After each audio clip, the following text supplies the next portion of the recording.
Hello बच्चों, welcome to AITS discussion series. This is problem number 12.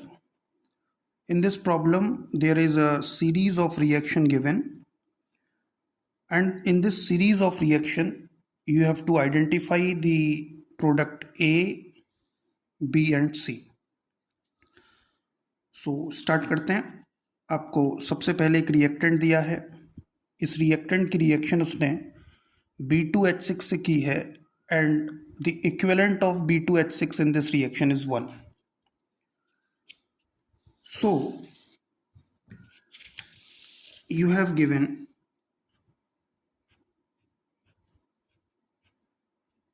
this particular reactant and जैसा कि हम लोग जानते हैं कि B2H6 is the dimer of BH3. So जो BH3 है इसको मैं ब्रेक करके लिखता हूँ HBH2. अब ये जो एल्कीन है जहाँ डबल बॉन्ड है, इस एल्कीन पर एडिशन होगा इस बोरेन का BH3 का, जिसमें एक कार्बन पर हाइड्रोजन और एक कार्बन पर बोरोन जाकर जुड़ेगा. किसी एक कार्बन पर हाइड्रोजन, किसी एक कार्बन पर बोरोन जाकर जुड़ेगा और इसमें ट्रांजिशन स्टेट बनेगी 4 मेंबर्ड रिंग एंड आपको ये प्रोडक्ट मिलेगा यहाँ H और यहाँ BH2. अब इस BH2 के पास अभी भी एक हाइड्रोजन है और इस मॉलिक्यूल के अंदर एक पाई बॉन्ड अभी भी प्रेजेंट है. तो ये जो एक पाई बॉन्ड है और यहाँ बोरोन और हाइड्रोजन है, तो फिर से इसका एडिशन इस एल्कीन पर हो सकता है. अब ये जो एडिशन है ये इस तरीके से होगा कि एक सिमेट्रिकल या यूं कहें कि ज़्यादा स्टेबल प्रोडक्ट बने. So hydrogen get bonded to this carbon and boron get bonded to this carbon so as to produce the symmetrical product or the more stable product, that is this. Your boron get bonded to this carbon. So what you are getting is this. So this is your product A जो question में उसने आपसे पूछा है. क्योंकि यहाँ 2 pi bond थी तो 2 बार एडिशन हुआ बोरोन का. अब इस ए की रिएक्शन उसने एक पर्टिकुलर एल्कीन से की है and that alkene is this.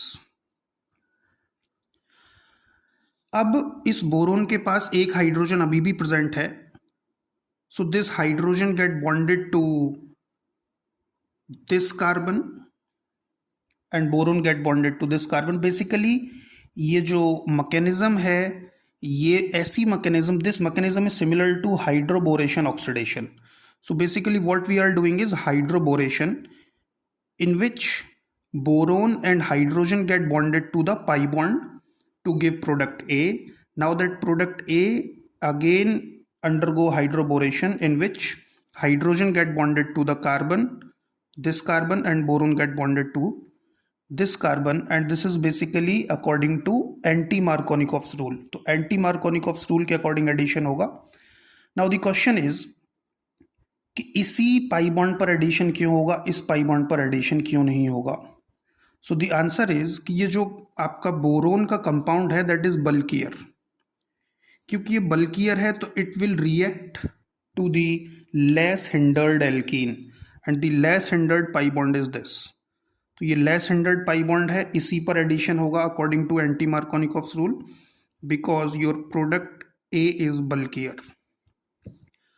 तो जब एडिशन होगा according to anti Markovnikov's rule, H उस कार्बन पर जाएगा जहाँ कम हाइड्रोजन है, बोरोन यहाँ जाएगा. उसके बाद उसने इसका ऑक्सीडेशन कराया है using H2O2 and OH minus. So जैसा कि आप जानते हैं कि जब हाइड्रोजन यहाँ जाएगा और बोरोन का कंपाउंड यहाँ जाएगा और after oxidation what you will get is alcohol. This is your product B. In this series of reaction your product B is this. अब इस B की रिएक्शन सबसे पहले उसने SOCl2 से कराई है in the presence of pyridine. So when B react with SOCl2 in the presence of pyridine, so nucleophilic substitution reaction will takes place in which this alcohol group gets substituted by chlorine from SOCl2, that is thionyl chloride, and what you are getting is this chloro compound. Now, basically the mechanism of this nucleophilic substitution is SN2, in which Cl from SOCl2 will substitute OH through SN2 mechanism. Now, this particular compound is treated with TBuO minus followed by heating. TBuO minus is tertiary butoxide. Tertiary butoxide is bulkier base, and जब आप इसको heat करोगे तो it undergo elimination, and that elimination is E2 elimination. So from this carbon chlorine and from this carbon hydrogen get eliminated to give this alkene. Now this alkene is treated with PdCl2, O2 and CuCl. Any alkene when treated with PdCl2, O2 and CuCl, this process is basically Waker process. In Waker process, this PdCl2 is catalyst. Waker process में एक बात हमें याद रखनी होती है कि waker process में only terminal alkenes undergo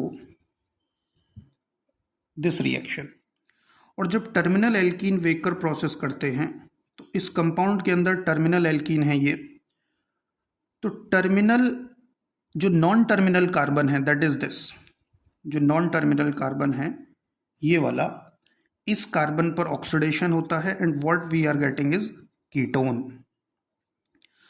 now this ketone which is formed after this Waker process is treated with NaOCl and H+.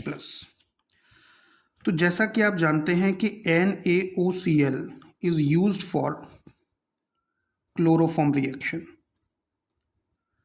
जो कि एक हेलोफॉर्म रिएक्शन का ही पार्ट है, और क्लोरोफॉर्म रिएक्शन में ये जो ग्रुप है COCH3, this group take part in chloroform reaction, and when this will undergo chloroform reaction, what will we get is the carboxylic acid salt, and this carbon will formed as chloroform CHCl3. तो इस carbon का chloroform बनेगा और ये carbon oxidise होकर salt बनाएगा carboxylic acid का. Now it is treated with H+. So this carboxylic acid salt takes this H+ to give carboxylic acid. This is your final product C. Thank you.